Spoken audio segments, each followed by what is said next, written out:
And not all boards are equal. Like a public company board is really a heavy lift compared to a private company board, or a private company board compared to an advisory board role. I get a lot of people saying, oh, I don't think I'll ever be on a board.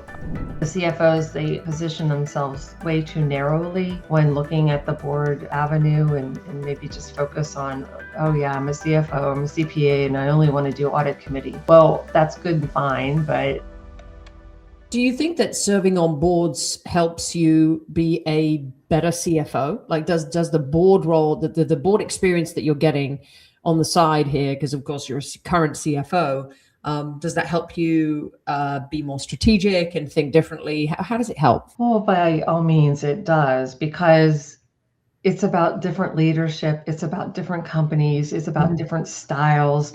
And again, family businesses, culture, it all matters. But again, all throughout my career, I wanted to push myself outside my comfort zone, right? So being in that spot and adding value to a company from a board perspective also gives back to me on different things that I might not think about, or different styles of leadership that I might not be aware of. And so it's all about give and take. So even though I'm like sitting there as a board member and I'm giving, I'm also taking away very valuable insight as well. And obviously, there's a lot of discussion about how many boards an executive should have, and being the CFO of a company is, I'm sure, taking up a lot of your time. But how many boards do you think is optimal for an executive, someone in a C-suite role like yourself? Yeah, I mean, I think it depends on the person's executive role, and maybe the types of boards and the time commitment that they have. So like if you're a full-time CFO or if you're a full-time CEO, you have to be realistic, and you have to really figure out how much time you have and manage your time. You have to make sure there's no conflicts, and not all boards are equal. Like a public company board is really a heavy lift compared to a private company board, or a private company board compared to an advisory board role. It completely different type of role and time commitment. So I guess the key question here is like whether you can be fully prepared, you can attend meetings, be engaged, you can contribute to those meetings, but also contribute between meetings, and then be available when something unexpected happens. If you need to get on a call immediately and be able to react to something, be available. So the right number of boards is not like a pure number, if you will. Yeah. It's like how you can be prepared, how you can engage, how you can independently be useful. And so for me, I'm very, very active on multiple fronts, but some of them are, nonprofits, some of them are advisory, and then some of them are just being a board of director. And it's all about the lift that it takes to commit to those. And by all means, I think, people have to recognize if they can't commit, then don't sign up. No, that's true, right? You don't overextend yourself, right? And don't you think also that boards kind of go through different phases too? So they may be involved in an acquisition, and therefore you may have to attend more meetings, or there may be a crisis and they may be wanting to leverage your experience. So does that play into it as well? Oh, right. By all means. Yeah. Like, so I've been involved in some M&A activity, right? So even in the M&A world, the board's role is really to make sure that the deal, makes strategic sense. It's financially sound. It fits culturally.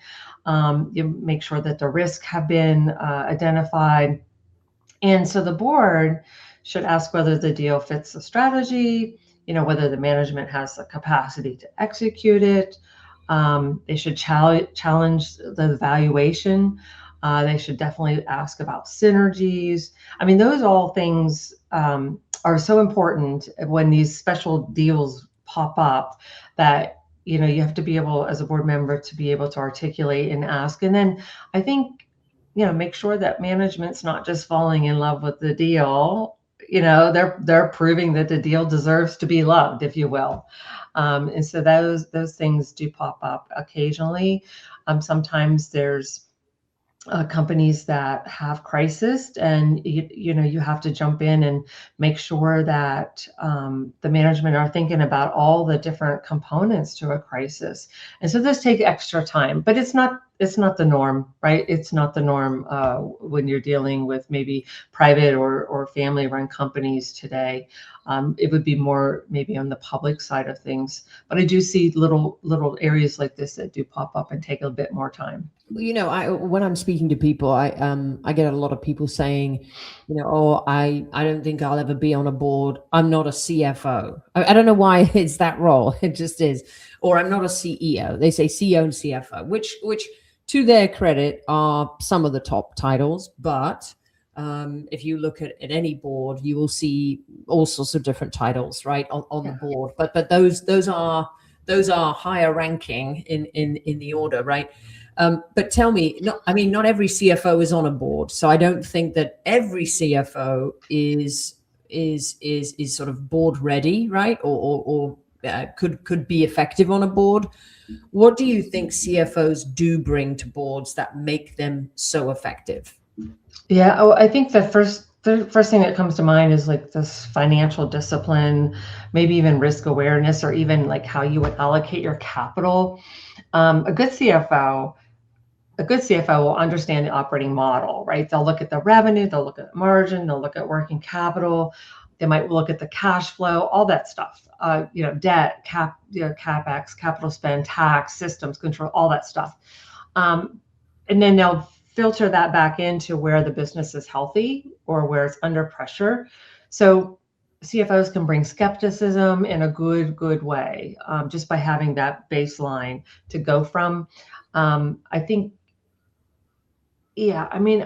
for me, I think CFOs bring the ability to connect strategy. They can look at the risk aspects, over here on the investment side, the capital, and then execute it all in a very practical way. Sometimes I think that the CFOs, they position themselves way too narrowly when looking at the board avenue, and maybe just focus on, oh yeah, I'm a CFO, I'm a CPA, and I only want to do audit committee. Well, that's good and fine, but there's other aspects, and I think you have to just have that broad horizon and understand the full operating model, and then take the components that you learned in your day-to-day job and then bring it to light to the board members or to the management team.